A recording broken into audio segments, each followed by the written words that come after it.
बड़ा बढ़िया भाव लिखल गई है 4 लाइन की भूमिका में। सभे तने गौर करब, लोग कहे ना कि जहां ना पहुंचे रवि वहां पहुंच गए कवि। देखो कवि लोग के दिमाग कैसन होला, कोनो बात के लिखे खातिर देखो ओके पर्दा के आड़ से ले आवत तो हम लोग के सामने कर देला लोग। देखो का भाव लिखल गई है। फूल की चाहत लिए आदमी आजकल सींचता आ रहा स्नेह से निज चमन। शोक संतान का सालता है सदा, अपनी औलाद खातिर तरसता नयन। मुंबई झोपड़पट्टी की है दास्ता, रामदेव जय सवाल अरे निराले सही। हार गई जानकी करके उपचार सब,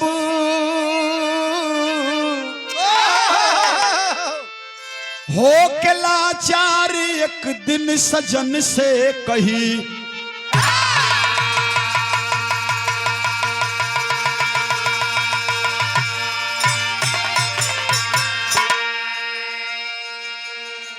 मुंबई की झोपड़पट्टी में रहने वाले रामदेव जायसवाल हैं, पत्नी का नाम है जानकी। विधि का विधान देखो कितना सुंदर बनेला। लोग कहेला कि भाभी बसे देश की ओरा, तो जहां जेकर विधान बनल रहेला वो जो पहुंच जाला। तब पति का नाम हुए रामदेव और पत्नी का नाम हुए जानकी। लेकिन जिंदगी में सब कुछ बा, अच्छा खासा जीवन बीत रहल बा, लेकिन बाबू जिंदगी का जो सबसे बड़ा कष्ट है, यदि किसी भाई के पास शादीशुदा होने के बावजूद कोई औलाद नहीं है, तो इस दुनिया के लोग आपको किस निगाह से देखते हैं। सुबह वह आदमी कहीं जा रहा हो, कोई देख लेता है तो लोग कहते हैं कि ओह पीछे लौट जाई, ससुरा पड़ गल, काम सफल ना हो। ऐसा नहीं दुनिया को भावना हो गई बा। अयू तरह से देखेला जवन पेड़ फल ना देला ओके बड़ा जल्दी लोग कटवा देला।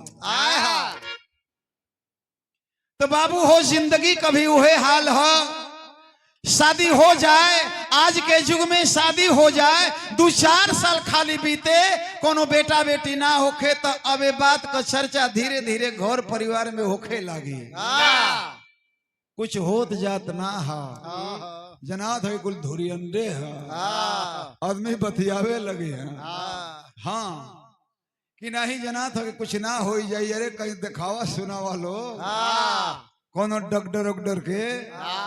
तो बाबू हो रामदेव के जिंदगी कभी ये हाल बा कि कोनो बेटा बेटी ना हुआ, तो जानकी एक दिन अपना पति से रो के एगो बात कहली है। का कहली है?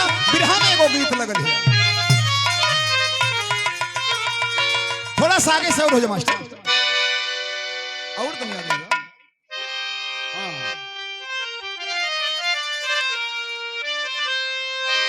उहे गीत है बड़ा चर्चा के गीत रहल जमाने में गवात रहल है। अरे छोड़ीदा हर चटकल के नौकरिया सुनाए साजना।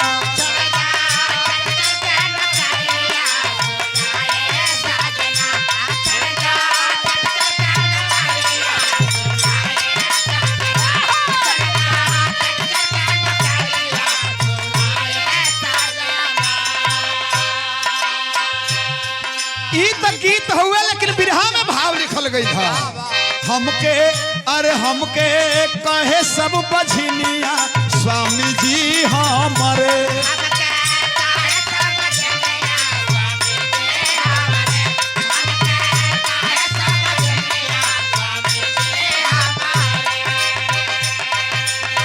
अरे जहर लागे जिंदगनिया, जहर लागे जिंदगनिया स्वामी जी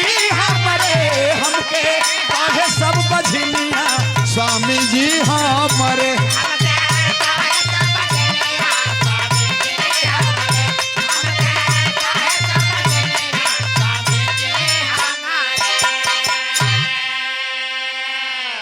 गांवपुर का ताना सुन के जानकी इतना दुखित है कि रामदेव शाम के अइला ना, पैर पकड़ के जानकी रोवत है, सैया हो सैया, अब हमके जियल दुश्वार हो गई, अब हमार जिए के मन ना करता। रामदेव कहला अरे पगली का भइले, हम कमात हई तो के खियावत हई तो के कपड़ा लत्ता कुल देत हई, का तो के परेशानी है कि तू इतना बिलख बिलख के रोवत है। जानकी कहत है कि सैया हमारा खैला पहिरला का दुख ना बा, लेकिन टोला मोहल्ला में हमके मेहरारू कुल बाझिन कहत है। रामदेव जब सुनला तो दुख दे बात के उनहू के बा, लेकिन रामदेव सोचत हुआ कि हम यदि अभी हम तनिको इमोशनल होइब ना तो ये ढेर रोवे लागी। तो कहत हुआ कि बा पगली तू ये तने बात खातिर मार तू पहाड़ बना ले हली रोवत गावत हई। अरे तोरी गोद से बेटा ना न पैदा बाटे। हमारे को बात आज से सुन ले, समझावत हुआ पत्नी के कितना ऊंचा बात कहत हुआ हो, बिरहा में भाव हो कि कहे रामदेव श्यामा देव मोर बिरनवा,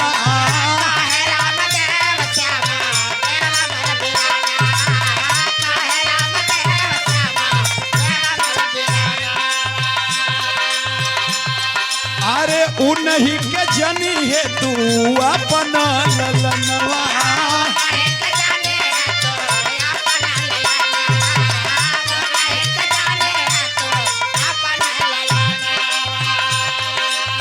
अरे छल के लागल प्रेम पनिया, छल के लागल प्रेम पनिया, स्वामी जी हमरे हमके कहे सब बझनिया, स्वामी जी हम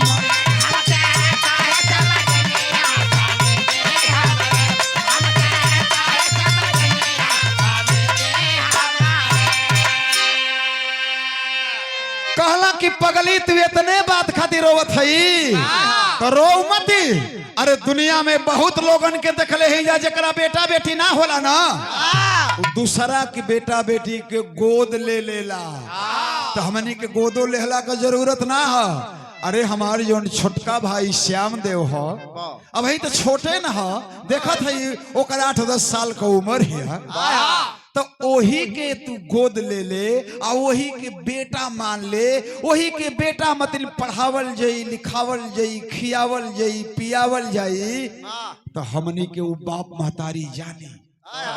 ऐसे हूँ ये दुनिया में बड़ भाभी महतारी की समान होली, बड़ भाई पिता की समान होला, तो हमन को श्याम देव के बेटा मान ले जाई तो ना हमनी के बाबू माई मानी। रामदेव का बात सुन के जानकी के तनी तसल्ली मिलल, सैया ई तो तू ठीक ही कहत होगा, तो चल ऐसे केहू मेहना मारी तो जवाब दे दे कि हमार बेटा श्याम देव होगा। तो उन लोग की कहला से थोड़े हम मान ली, दुनिया के हो कुछ हो कहो, लेकिन तू हे कान से सुनिए हे कान से निकाल दी है, श्याम देव के बेटा मान ले जाई, ये हमनी की जिंदगी का प्रवस्ती कर दे, हमनी को बुढ़ाइल जाई ना तो हमनी को पार कर दे। जानकी के बड़ी अच्छी लागल अपने सैया रामदेव का बात। रामदेव गैला हाँ घर से बाहरा निकल के, श्याम देव छोटा रहल ना, लइकन में कहीं खेलत रहल, श्याम देव का बाई पकड़ के रामदेव के लिए कहता कि कहवा भैया कहवा ले जात हुआ, तो कहत हुआ कि चुप रह, चल तोर भौजी बुलावत है। पकड़ के हाथ लेके अला, श्याम देव छोटा बच्चा है अभी, श्याम देव जानकी के सामने खड़ा हुआ, श्याम देव को बहिया पकड़ के रामदेव अपनी जानकी के हथवा में देता हूँ, कहता हूँ कि ले आज से तू परमात्मा के साक्षी मान के बेटा मान।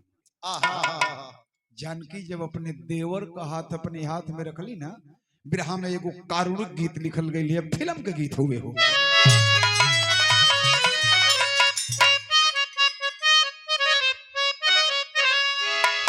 वह गीत है कि बाबुल की दुआएं लेती जा तुझको सुखी संसार मिले।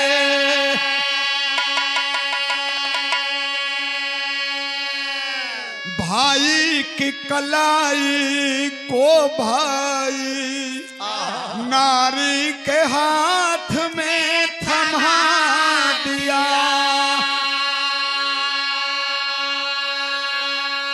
माता बनकर सेवा करना वह प्रीत पुनीता जगा दिया।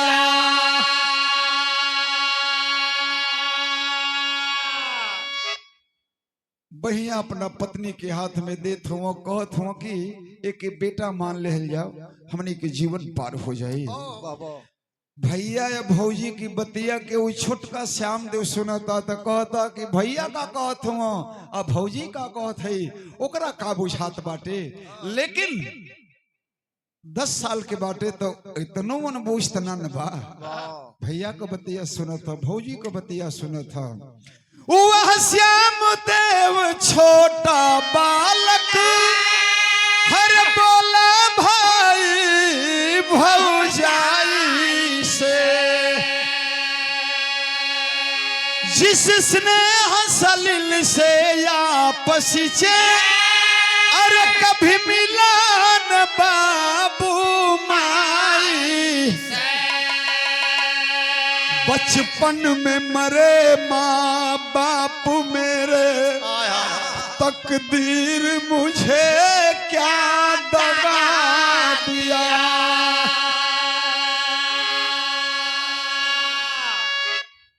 कहता छोटका बबुआ श्याम देव की भैया इक्का तू बतियावत हुआ कि एक बेटा मान ले जा। भौजी से कहत हुआ भौजी हाँ कहताड़ी माई बाबू बचपन में छोड़ के मर गईला तो तब से तोहने लोग ना हमके पल्ला पोसला। अब है माई हमके छोड़ के चल गई दूध पिए तली तबे चल गई तो 10 साल तो हम लोग माई बाबू बन के ना हमके जियौला। ते जिंदगी में हम तो ना जानले कि हमार माई बाबू ना हुआ तो ही हमार महतारी हुआ हमारे भैया हमार बाप हुआ। छोटा बच्चा जो बोला जानकी गोद में पकड़ लेती है।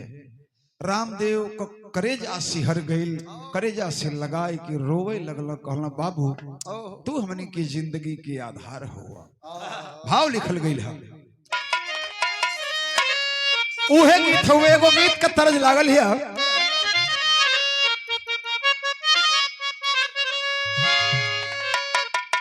तनी और आगे से उहे गीत है कि अरे पिया परदेस गईले तार लागल टोपिया में।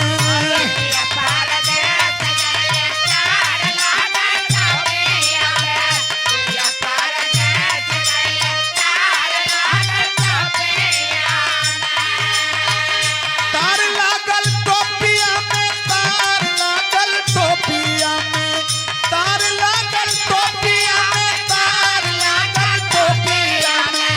पिया परदेस गईले तार लागल टोपिया में।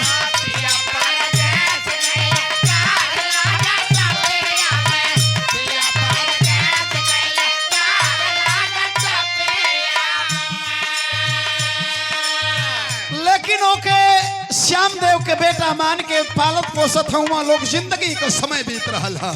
भाव लिखल गई विधना का लिखल लीलार हमारे भैया हो।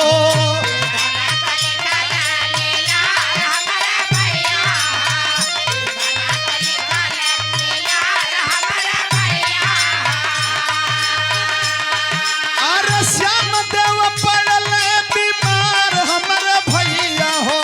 श्याम देव पड़ल बीमार हमारे भैया हो। विधना का लिखल लीलार हमारे भैया हो।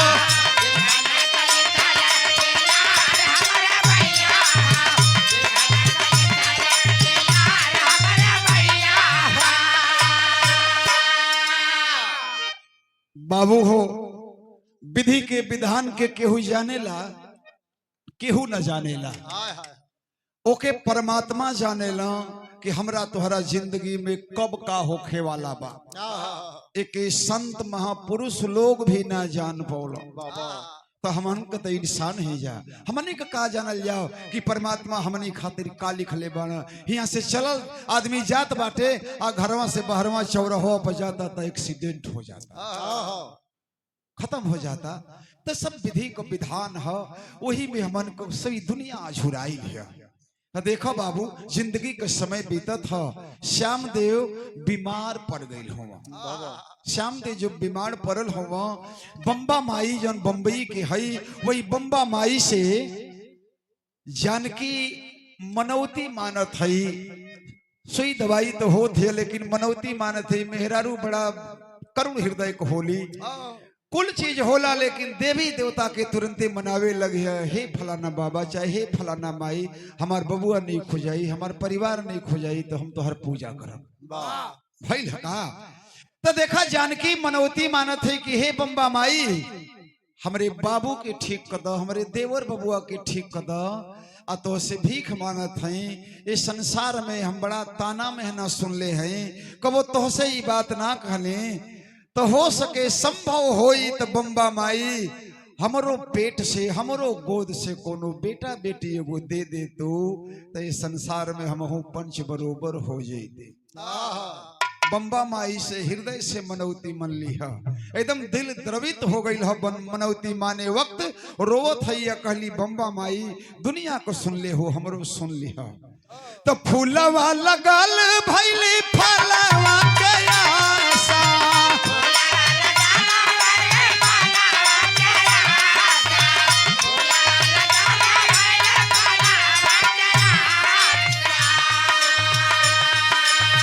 होनहारी जग में देखावैले तमाशा,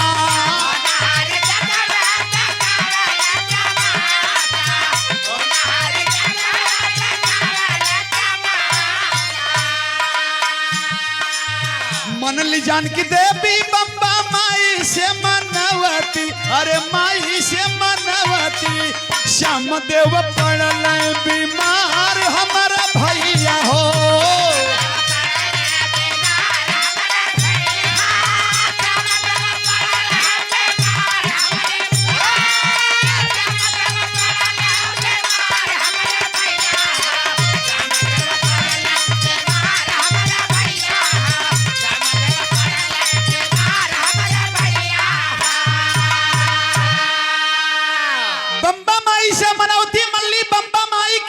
स्वीकार हो गई है। जानकी के गर्भ ठहर गई है। आ जब गर्भ ठहर गई ना जानकी बम्बा माई से रोज उठी सुती हाथ जोड़त है। हे बम्बा माई कोनो अनहोनी ना होखे, राउर आशीर्वाद दिहल हमके लाग गई है। उनका पेट में बच्चा होखे वाला बाटे, कुछ दिन का समय बीतल है, अब ही बच्चा पैदा ना भइल है बाबू। तो देखो अब धीरे धीरे वक्त भी नजदीक होता, पेट में बच्चा पलत है। आए हर जौने श्याम देव देवर के बेटा मन ले है लोग ना, श्याम देव बीमार हो गई। श्याम देव बीमार हो गो, श्याम देव ओ बीमारी से ग्रसित हो गई ना जे के मस्तिष्क बुखार कहल जाला। मस्तिष्क बुखार हो गया श्यामदेव को। श्यामदेव अस्पताल में एडमिट हुआ, दवाई इलाज हो रहा है और धीरे धीरे समयो नजदीक आवत है। बिरहा में एगो गीत लागल है,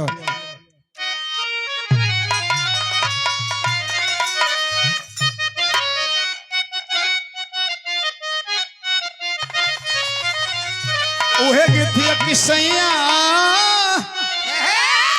सैया छूट लेके आवत बाणन घरावा, आज टेलीफोन आइल हो।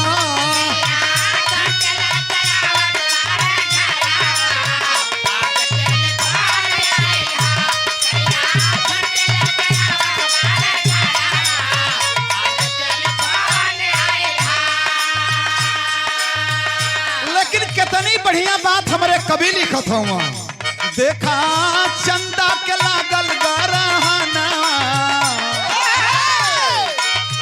अरे देखा चंदा के लागल गरहना, मनवा उदास भइल बा।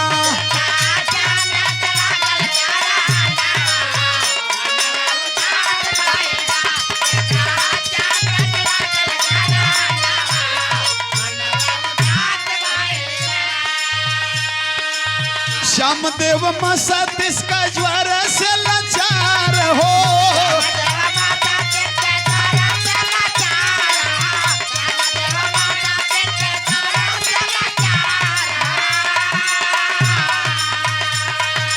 अरे कोमा में होई गईले बेहोश बेकार हो।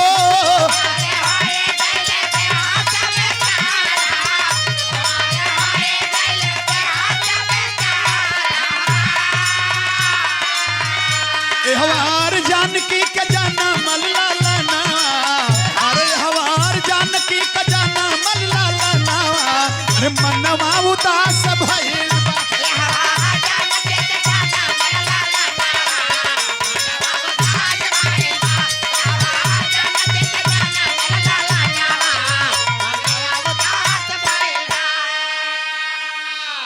श्याम देव मस्तिष्क बुखार की वजह से पीड़ित है, अस्पताल में एडमिट है, वह कोमा में चला गया है, वह बीमारी के आगोश में आ गया है, दवा इलाज भी काम नहीं कर रहा है बाबू। कोमा में चला गया, बेहोशी हालत में हो गया। और इधर जानकी का समय पूरा हुआ। बेटा मान के जे के पालत है वो तो कोमा में अस्पताल में हो गई है, और जानकी के गोद से बम्बा माई की कृपा से बेटा पैदा भइल है। बेटा जब जानकी को पैदा भइल, रामदेव जानकी खुश हुआ बेटा पाई के, लेकिन दुख ये बात कहा कि जे के बेटा मान के पालत रहने जाऊ अस्पताल में कोमा में हो गई। रोतो हुआ लोग, एक और खुशी है एक और गम हुए बाबू। भैया हो जानकी सोचत है अस्पताल से अली, सोचा तारी की बम्बा माई से मनौती मनली की बम्बा माई हमारो गोदी में तू अब तोहरा आशीर्वाद से कुछ हो जाई नहीं तो तोहर दर्शन करब, अपनी बेटा चाहे बेटी के लेके तो बेटा दे देलू हे बम्बा माई, बड़ी बड़ी कृपा बा। तो बम्बा माई से कहत है कि अपनी बाबू के लेके राउर दर्शन करब। अब मनवा में सोचे थे कि चलब तो वही बम्बा माई के यहाँ अपन मुड़ी पटक के अपनी देवर बबुआ खातिर भी आशीर्वाद मांगब। तो रामदेव तो अपना भाई के लेके अस्पताल में हुआ, जानकी अपनी बबुआ के लेके बम्बा माई के ही जाते, बिरहा का विदेशिया लगल है।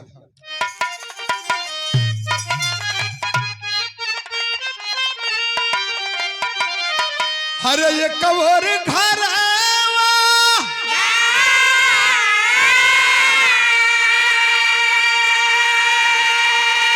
हर दुआरवा जरत बाटे कि एक और झूमी झूमी बरसे सावना।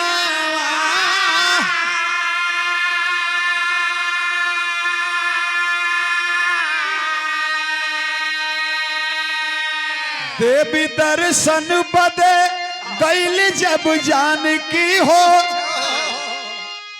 अरे धक्का लगल गिरल सीढ़ी पर सुगना।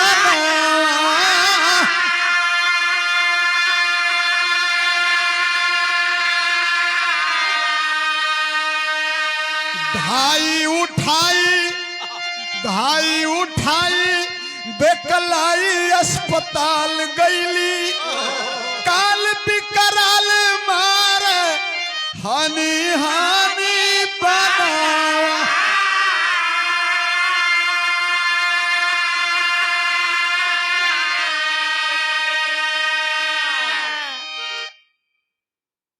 बाबू रामदेव श्यामदेव को लेकर अस्पताल में है।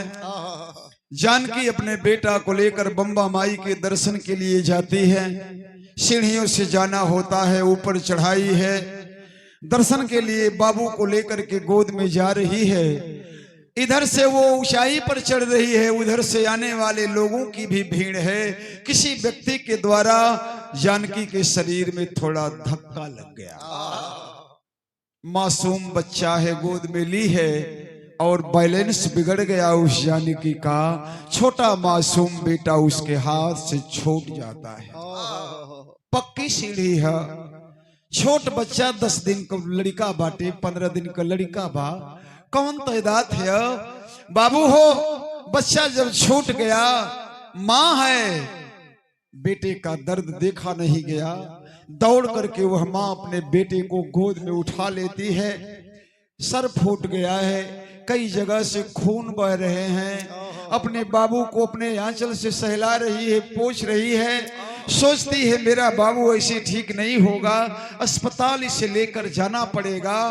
तो मेरे पास तो पैसे भी नहीं हैं, मैं तो दर्शन के लिए 100-200 लेकर के आई थी। तो क्यों न हम उसी अस्पताल में चलें जहां हमारे देवर बबुआ को लेकर के हमारे पति एडमिट हैं। भैया हो भाई लगा लागल उपाय नहीं कौन होनहारी संगे, लेके अपने बाबू के अस्पताल में पहुंचली हा। रामदेव के खबर कैली हा। रामदेव दौड़ के आइल, डॉक्टर लोग का टीम आइल। डॉक्टर साहब इलाज कीजिए, यह मेरा मासूम बेटा है, सीढ़ियों से गिर गया है, घायल हो गया है। डॉक्टर साहब जब नब्ज टटोले देखे हैं, आने में भी देरी हुई। डॉक्टर साहब बोल देते हैं शरीर से काफी ब्लड गिर चुका है, आई एम सॉरी, मैं कुछ नहीं कर सकता।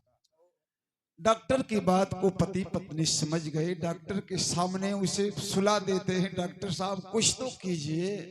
डॉक्टर साहब कहते हैं अब कुछ करने की जरूरत ही नहीं है। भाव लिखल गई हा। लागल उपाय नहीं कौन होनहारी संगे, हर बेटा देवर दूनो भइले सपना।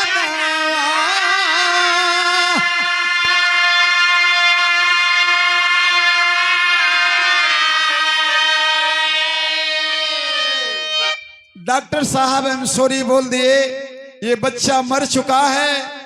तब तक वार्ड से आकर के नर्स डॉक्टर साहब से कहती है श्याम देव नाम का जो लड़का यहाँ एडमिट था, जो कोमा में था, उसकी भी डेथ हो गई है, वह भी एक्सपायर हो गया, वो उसकी भी मृत्यु हो गई है। एक वक्त पे 2-2 मौतों की खबर रामदेव और जानकी को झकझोर देते हैं।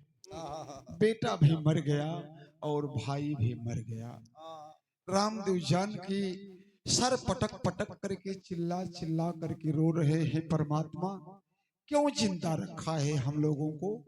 क्या यही दिन देखने के लिए जिंदा रखा है? लेकिन भाव लिखल गई है, बिरहा का टीरी लगल है।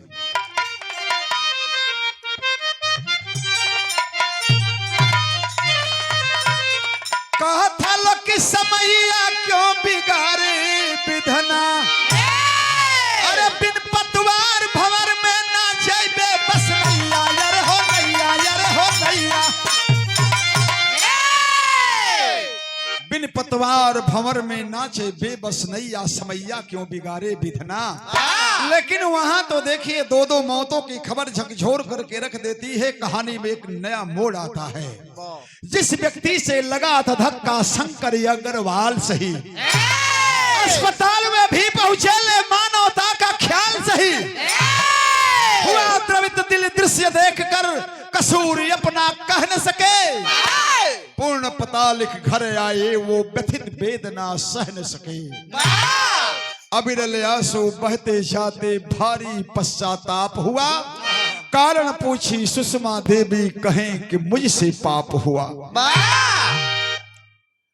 जौनी आदमी से वो जानकी के धक्का लगा होकर बेटा मर गई, वो आदमी के नाम शंकर अग्रवाल रहल। कोनो जान के वो धक्का न मरल, बड़ा नेक दिल इंसान रहल हो। धक्का लगल होकर बेटा गिरल घायल भइल तो लेके अपने बेटा के भागल। तो शंकर अग्रवाल मनवा में सोचत हो एकरा पास पैसा होई कि ना होई, चली एक बेटा का इलाज करा दी। गलती तो हम ही से हो गई है। ओकरा पीछे पीछे वो पहुंचल हो, तनी 10 मिनट बाद पहुंचल। आज जब 10 मिनट बाद पहुंचल हो तो एक जगह होकर तो बेटा तो मरिए गई है, एगो और लाश सुतावल बा। लोगन से पूछत हुआ ए भैया हई तो इनका लइकवा मर गई हऊ के हुए आका तो नहीं का भाई रहल पहले में से में भर्ती रहल उहो अजूबे मर गई। लोगन से पूछत हुआ रहे वाला कहाँ कहूँ, पता चला है वहां से सारा डिटेल पता ले करके अपने घर चले आए शंकर अग्रवाल।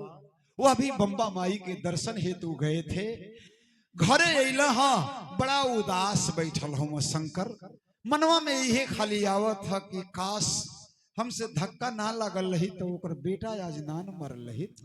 अरे हम कितना बड़ पाप का भागी हो गई केहू के बाग उजड़ गई है, ओकर इकलौता बेटा रहल हम मर गई हमरा वजह से। पत्नी पूछत है सुषमा देवी नाम है। सुषमा पूछली काहे उदास हुआ? अत हैसन हैसन बात हुए हमसे धक्का लागल एगो मेहरारू का लइका मर गई है। हमके केहू जान त ना पावल, हमके केहू पकड़ त ना पावल है, लेकिन हमार दिल हमेशा हमके कोसता कि काहे ऐसन तू गलती क देला। शंकर का अग्रवाल रोला कि आगे अपना पत्नी की बात ना सुनथुआ। मेहरारू समझावत या कि सुनी मत रोई, एगो उपाय बाटे हमनी के पश्चाताप क सकिले जा। कहता कि तेरे पश्चाताप कर जी उन्हनी के हमन को करोड़ों रुपया यदि दे देहल जाओ तो उन्हनी के बेटा मिल जाई ना मिली। तो कहते या कि रुपया से ना बेटा के बदले बेटा दे देहल जाई तो ना पूरा हुई। तो कहत हम के तेरे बेटा देबू? अत हम गर्भवती हैं, हम गर्भवती हैं। हमरा पेट से यदि बेटा बेटी कुछ पैदा हुई तो एक उनके दे देहल जाई तो ना पूरा हो जाई। शंकर जब अपना पत्नी की बात सुनला हाँ रोत हो कहत हो कि अरे पगली हम तो ना जानता नहीं कि तू हमहू से ढेर परमार्थी बाड़ी। बिरहा में एगो फिल्म के गीत है, बड़ी पुरानी गीत है।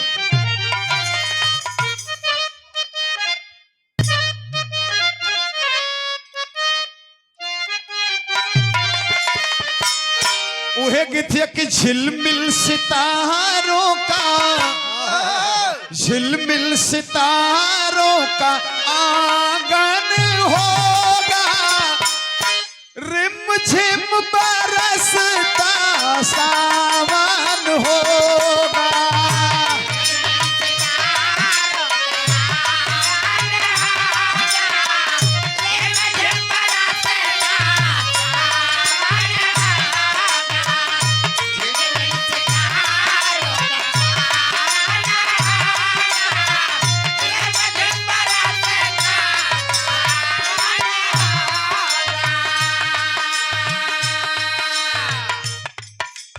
तो गीत है यही के भरत शर्मा एगो गीत गौले रहले यही पर। जहिया बलमुआ,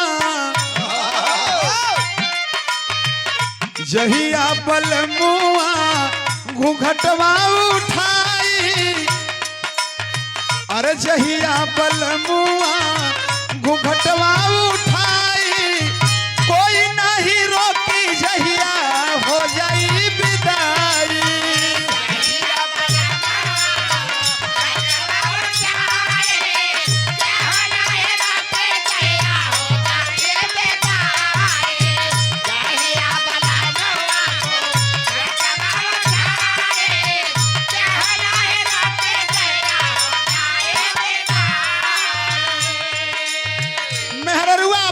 सुषमा से कहत हूँ शंकर अग्रवाल, मुझसे खिलौना कोई का, मुझसे खिलौना कोई का टूट गया, गुलजार गुलशन लूट गया हो।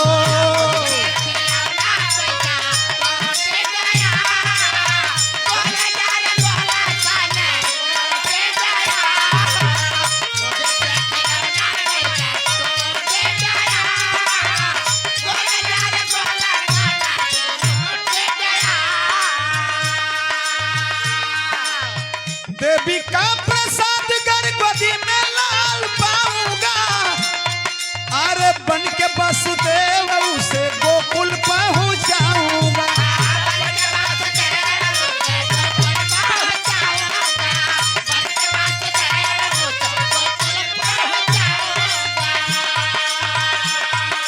अनजाने किस्मत का घड़ा फूट गया, अनजाने किस्मत का घड़ा फूट गया, अरे गुलजार गुलशन लूट गया।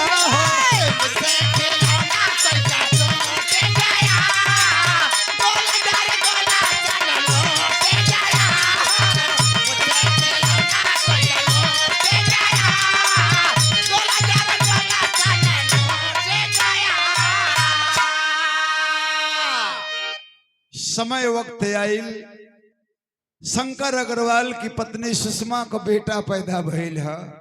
आज जब बेटा पैदा भइल शंकर कहत हुआ कि अरे जवन वादा कैलू तवन पूरा करे के ना। पत्नी कहत या कि बिल्कुल सैया तोहरा वजह से केहू का बाग उजर गई है तब पश्चाताप इहे हमनी के बाटे कि अपन बेटा उनके ले जाके दे दे जाओ। शंकर अग्रवाल वसुदेव बन के अपने बेटा के कान्ही पर उठौला। पीछे पीछे सुषमा भी जात है कि सैया चल तोहरा संगे हमहू चलब, हमहू वो लोग के हाथ पैर पकड़ब, क्षमा मांगब, दोनों पति पत्नी अपन बेटा हमन के दे दे जाई। पति पत्नी पहुंचल हुआ, दोनों जब पहुंचल हुआ तो बाबू हो रामदेव जानकी का घर पता पूछत पूछत दोनों जाने पहुंच गई। हाँ बिरहा का पहपट लगल है, भाव लिखल गई।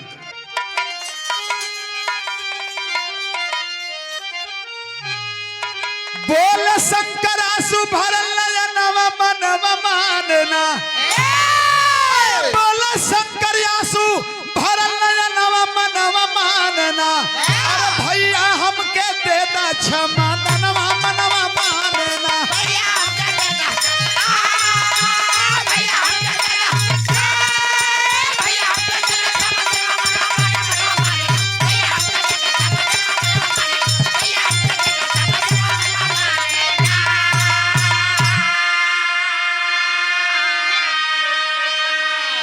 कहें कि कहीं मिले न चैन हमें दुनिया में पापी भारी हो, हमसे धक्का लगल आपके उजड़ गई फुलवारी हो। कहत हुआ शंकर या सुषमा दोनों जाने जाके रामदेव जानकी का पैर पकड़त हुआ। रामदेव तो चिन्हते न हुआ कि लोग के हुआ। समय कुछ दिन बीत गई है तो पूछत हुआ रामदेव के अरे भैया तू के हुआ हमार गोड़ धरत हुआ है मेहरारू तोहर के कैसन है हमारी मेहरारू को गोड़ धर दिया। शंकर अग्रवाल कहला भैया हमके क्षमा कर देव तब अपन पता बताई। कहता कि अरे भैया मत गोड़ धरा। बोला का कहता तू कोनो गलती कैले हुई क्षमे बा तू इतना गोड़ धरता। शंकर अग्रवाल कहला कि भैया जौन सीढ़िया पर धक्का लागल रहल तो हर बेटुआ मर गई रहल, हम उहे बदनसीब आदमी है। हम ही से धक्का लागल आ तोहर लड़का गिर के अस्पताल में जाके मर गई। शंकर अग्रवाल जब इतनी सुनल कि हमारी लड़का का कातिल है, अरे शंकर अग्रवाल के देख के रामदेव कहत हो कि तू हमारी लड़का के मारे वाला हुआ, तू ही धक्का मरला तो हमारे बेटा मर गए। शंकर कहत हो कि हाँ भैया लेकिन हम पश्चाताप करे आयल हैं। गोदिया में हमारे मेहरुआ के जवन लइकवा देखत हो ना हमारे मेहरारू का बेटा पैदा भइल है। ई तोहरी बेटा की बदला में अपन बेटा तो के देवे खातिर हमन का आयल है। जा इनकार मत करे है भैया, हमारे बेटा के स्वीकार कली है। रामदेव जानकी जब सुनला तो रामदेव जानकी कहता कि अरे तो लोग बड़ा विचित्र आदमी बाड़ा लोग भाई। दुनिया एक्सीडेंट करती है तो भाग जाती है, हाल दे के केहू जाने ना केहू पकड़े ना, और तो हम लोग इतना दिन की बाद आके बतावत हो लोग की है तुहरे लइकवा हमरे वजह से तुहार लड़कवा मर गई अपन लइका देवे खातिर आइल ही जा। रामदेव कहता कि अच्छा जानकी ये लोग को प्रस्ताव सुनत है। जानकी कहली है कि अरे पगली तू अपन बेटा देवे आइल हो। अरे हमार बेटा मर गईल ओके आज ले ना भूला पौली, मरल बेटा के आज ले ना भूला पौली, तो तू ही जियत बेटा दे के तू के तरह अपनी करेजा के मनईबू। इहो तो तुहरे कही न बा के तरह तोहर छाती मान जाई अपनी बेटा खातिर। तो हम एगो मेहरारू हैं तू एगो मेहरारू हो, तोहरी दुख के हम बुझत है। तोहर बेटा ना ले जी, तू अपन बेटा लेके जा, हमन का तो के क्षमा कर ली जा। शंकर अग्रवाल सुषमा कहता लो कि नाही ना लेब तो हम जानब कि क्षमे ना कैला लो। रामदेव कहता कि ठीक बा जब इतना तो हम लोग के जीत बात एक आध घंटा रुके के पड़ी। अरे भैया तू दिन भर कहता हमन को रुकल जाए बाकी हमारी बेटा के ले ला। रामदेव गईला बाजार साइकिल से जाके कुल पूजा प्रसाद कहो के नया नया कपड़ा ओकरी खातिर कुल तमाम व्यवस्था कि बच्चा हो बेटा हो पहली बेरी घर में जाई तो पूजा पाठ होई तब न जाई कुल सामान लेके अइला हाँ तो कहला कि ठीक बा ना मन बोलो तो दे दा अपन बेटा हमारी पत्नी की गोद में। पत्नी की गोद में जब बेटा देहला शंकर अग्रवाल अपन रामदेव जानकी दोनों जना लेके घर में गए लोग। 5 मिनट के बाद रामदेव घरवा में से बाहर अइला। रामदेव गइला तो बिल्कुल सामान्य स्थिति में उनका शरीर रहल, लेकिन घरवा में से जब लौटला रामदेव तो रामदेव के ऊपर जनाता कि जैसे कोनो काल सवार हो गई लोग। अखिया लाल लाल हो गई, हथवा खून से रंगल हो सो। शंकर या सुषमा हथवा में खून देख के पूछत आलो कि ये रामदेव भैया गैला हत ठीक रहा, घरवा में से तू अइला तो हमारी बाबुओं के नाले अइला तो हथवा में खून लागल है, कुछ भइल तो ना है। रामदेव कहते हैं आंख लाल लाल है कि पगला तू मेरे बेटे को मार दिया ना, हमने उसे संतोष किया, तू आज अपना बेटा देने के लिए आया, मैं भी तेरे बेटे को घर के अंदर ले गया और तेरे बेटे की बलि हमने दे दिया है। तू मेरा बेटा मारा तो हमने तेरे बेटे की बलि दे दी, तेरा और मेरा हिसाब किताब बराबर हो गया। शंकर या सुषमा रामदेव जानकी का पैरवा पकड़ के रोवत हमारे भैया हम तो दे दे लीजा, तुहार अधिकार रहल, चाहे तू मुआ देला चाहे मार देला, लेकिन एगो रिक्वेस्ट एगो विनती बा, एकलौता बेटा रहल हा, एक बेर देखा दा हमनी के चल जाएगी। शंकर और सुषमा रो रो करके देखने की बात करते हैं। बिरहा के आखिरी लाइन लगल है,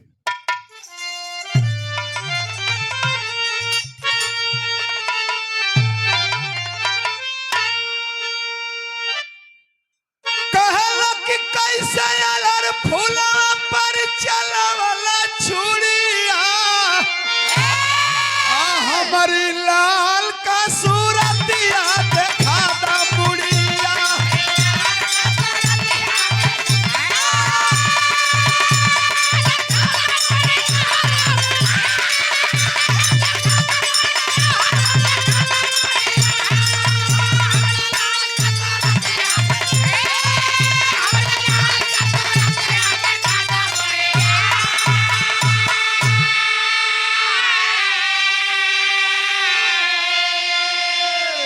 शंकर जैसे जना था कि पगला गईला रामदेव भैया, अरे कैसे उतना मासूम बेटा के ऊपर तोहर तलवार चल गई लिया, हमारी बाबू के मार दहला, हम तो तोके दे दे लिए भैया, ओमा हमार कोनो अधिकार ना रहल है, लेकिन एक बेर हमारा बेटा के दिखा दो, हम चल जाई, जिंदगी भरो के वैसे ही याद को के जी ले जाई। रामदेव देखला कि अभी दोनों छच्छा पाती रोवत हुआ, पैर पकड़त हुआ कि एक बेर दिखा दा। रामदेव बहरवा से आवाज देते हुआ जानकी शंकर के बेटा के लिए आवो। जानकी घर में से शंकर के बेटा के लेके आवत है, रोत हुआ लोग कि हाय लाल पुकारत रोते दोनों प्राणी, तभी सुवन को गोदी में ले आई जानकी रानी, चमके मुखमंडल पर ज्योतिया देखा दा बुढ़िया।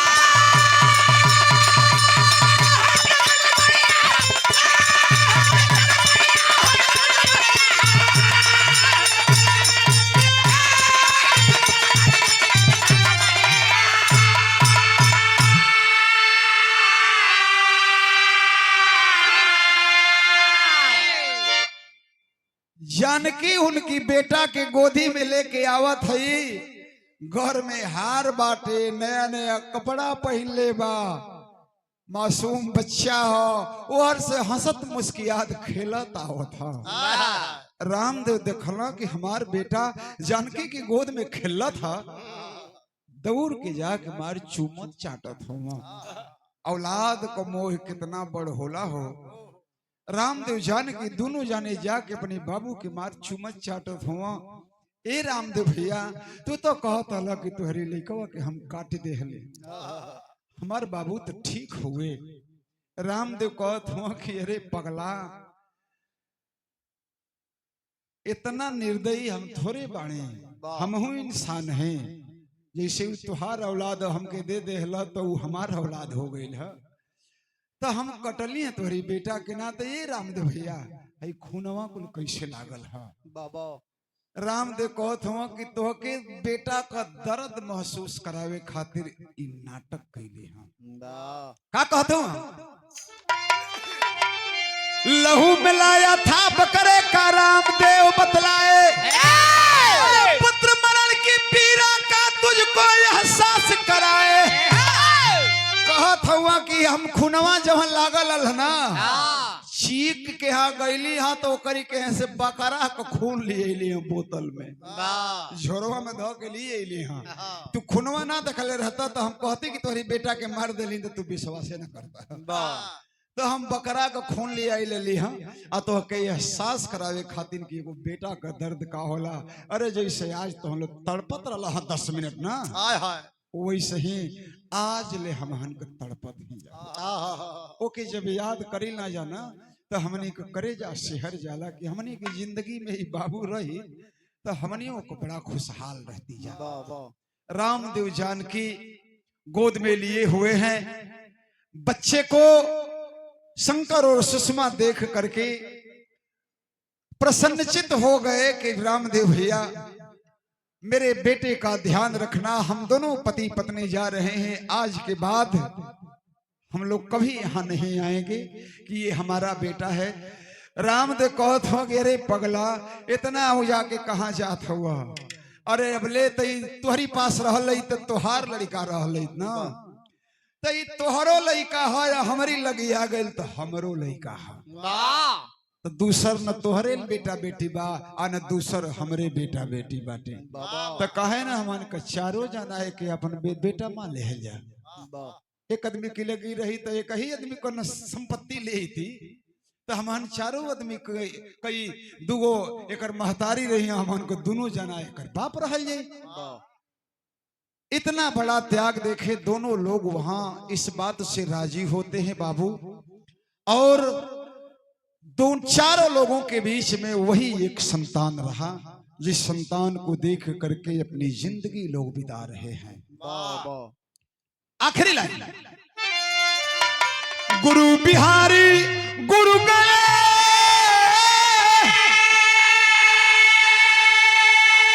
गुरु रामलाल गुणकारी,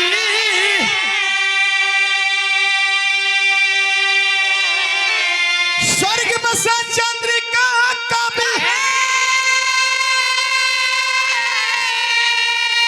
हर बचल जीवन पुजारी हो।